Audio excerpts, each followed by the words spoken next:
Community Profiles with TV Rotorua and the Rotorua Energy Charitable Trust. Welcome to Community Profiles. It's great to have you with us, and we're going to be talking pooches and animals and all sorts of things to do with the animal kingdom, but more importantly, the Rotorua SPCA.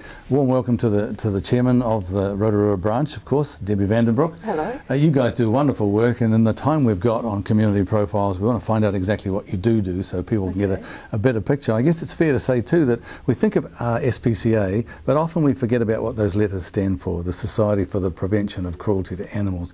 That's really, correct. That's what it's all about. That's our core role, is preventing the cruelty. All the adoption centre adopting animals is a nice little add-on that we offer. Sure. Forgot to mention your co-star here. Co-star, This Mila. is Mila. This is Mila. A little bit of a history with Mila, because she's a typical example, isn't she? Mila came in as a 5-week-old puppy. She's been with us 6 months. She's still waiting for her forever home.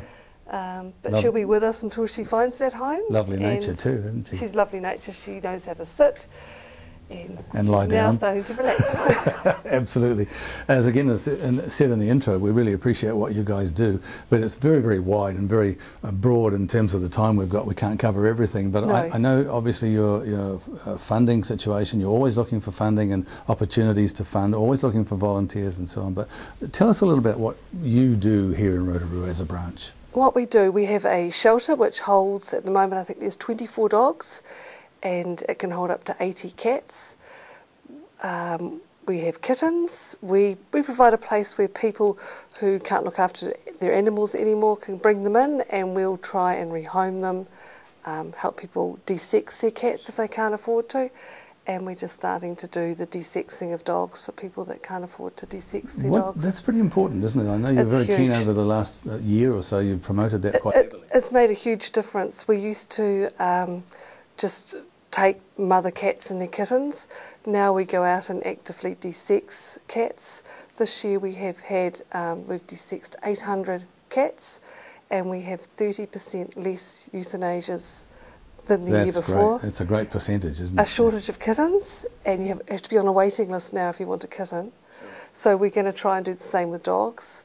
We have funding from District Council, as well as all the vets in the town have come on board. We've got Central City Vets, Vet Club and Vet Plus all discounting their services for us so that we can offer a deal where it's $75 for a dog neuter. Wow, yeah. And $95 for a spay for people with community service cards. So that's genuine needy people that haven't got the $300 that's required.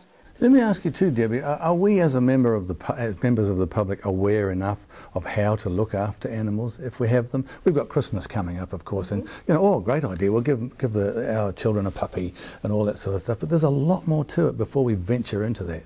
There is. You get the lovely free puppy, but then you need to spay it, vaccinate it, worm it, deflea it, and so it's a commitment. It's a commitment for life. It's a lifelong commitment. There is a small portion of the community which believe, get the cute puppy and then chuck it out when it's big. Yeah, literally sometimes. And it is. And then get the nice new cute one.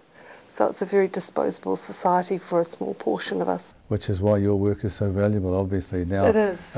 Just briefly, the idea of volunteers and people to help, people watching right now who love animals, got a bit of time, can they get in touch with you? Please, we're always looking for volunteers, either working directly with the animals, or if you want to take all the animals home, we've got our op shop. And our op shop, a lot of people work there. It makes a huge amount of money for our shelter. It really has made a difference. So you've got a website. We better tell people everyone's high tech these days. And yes, we've got www.rotorua.spca.org.nz, and we've got a donate now button on it, so you can actually go online, push the button.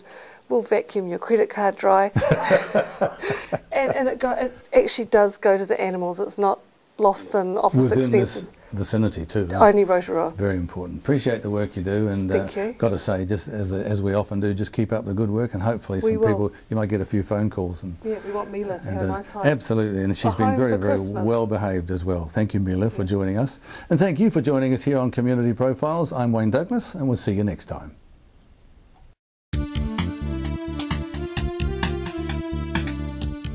Community Profiles with TV Rotorua and the Rotorua Energy Charitable Trust.